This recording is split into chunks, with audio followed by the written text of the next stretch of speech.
List പ്രസിദ്ധീകരിച്ച 9 മാസം പിന്നിടുമ്പോഴും LP school അധ്യാപക റാങ്ക് പട്ടികയിലെ ആയിരക്കണക്കിന് ഉദ്യോഗാർത്ഥികൾ ആശങ്കയിലാണ്. 2025 മെയ് 31 പ്രസിദ്ധീകരിച്ച റാങ്ക് ലിസ്റ്റ് നിലവിൽ വന്ന് ഒരു വർഷത്തോടടുക്കുമ്പോഴും ഒരാൾക്ക് പോലും PSC വഴി നിയമനം നടത്തിയില്ല എന്നാണ് ആരോപണം. അനുകൂല നടപടി ഉണ്ടായില്ല എങ്കിൽ സമരം ശക്തമാക്കുമെന്നും ഉദ്യോഗാർത്ഥികൾ പറയും. കഴിഞ്ഞ വർഷം മെയ് 31 LP സ്കൂൾ അധ്യാപകരുടെ റാങ്ക് ലിസ്റ്റ് PSC പ്രസിദ്ധീകരിച്ചത്. എന്നാൽ ലിസ്റ്റ് വന്ന് 9 മാസം പിന്നിടുമ്പോഴും നിയമന സാധ്യത അനിശ്ചിതത്വത്തിലെന്ന് ഉദ്യോഗാർത്ഥികൾ പറയുന്നു. 8 ജില്ലകളിൽ ഇതുവരെ 1-ാം റാങ്കുകാർക്ക് പോലും നിയമനം ലഭിക്കാത്ത അവസ്ഥയാണെന്നും ഉദ്യോഗാർത്ഥികൾ ചൂണ്ടിക്കാട്ടി.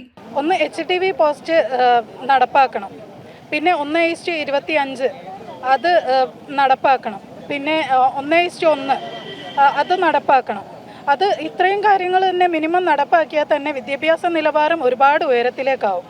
അങ്ങനെ സർക്കാർ ഇതിൽ എന്തെങ്കിലും ഒന്ന് ഇടപെടൽ ഉണ്ടായാൽ തന്നെ ഒരുപാട് നിയമനങ്ങളും ഉണ്ടാവും. നമ്മളെ വിദ്യാഭ്യാസ നില വളരെ ഉയരത്തിലെത്തുകയും ചെയ്യും.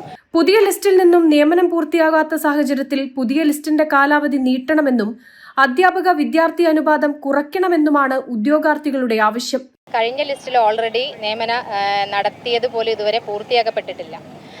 അതിൻ്റെ നടപടിക്രമങ്ങൾ പോലും അഡ്വൈസ് പോയി എന്നല്ലാതെ ഇതുവരെ അപ്പോയിൻമെൻ്റ് ആയിട്ടില്ല. അപ്പോൾ അവർക്ക് ഇനി വരുന്ന ഒഴിവുകൾ കൂടി അവർക്ക് പോയതിന് ശേഷം അവരുടെ അപ്പോയിൻമെൻ്റൊക്കെ ക്ലോസ് ചെയ്തതിന് ശേഷം മാത്രമേ ഞങ്ങളെ പരിഗണിക്കൂ എന്നാണ് പറഞ്ഞിട്ടുള്ളത്. അപ്പോൾ അതുകൊണ്ട് തന്നെ ഞങ്ങളുടെ 3 വർഷത്തെ കാലാവധി വെച്ച് ഞങ്ങളുടെ 1 വർഷം ഇപ്പോൾ നഷ്ടപ്പെട്ടുകൊണ്ടിരിക്കുകയാണ്.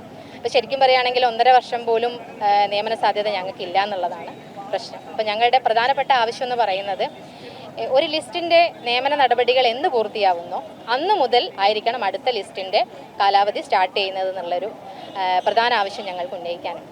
കൂടാതെ ഡിവിഷൻ ഹാൾ നേരിടുന്ന അധ്യാപകരെ പ്രധാന അധ്യാപക ഒഴിവിലേക്ക് പുനർവിന്യസിപ്പിച്ച് വിരമിക്കൽ ഒഴിവുകൾ റിപ്പോർട്ട് ചെയ്ത് നിയമനം അടിയന്തരമായി നടപ്പിലാക്കണമെന്നും ഉദ്യോഗാർത്ഥികൾ പറയുന്നു.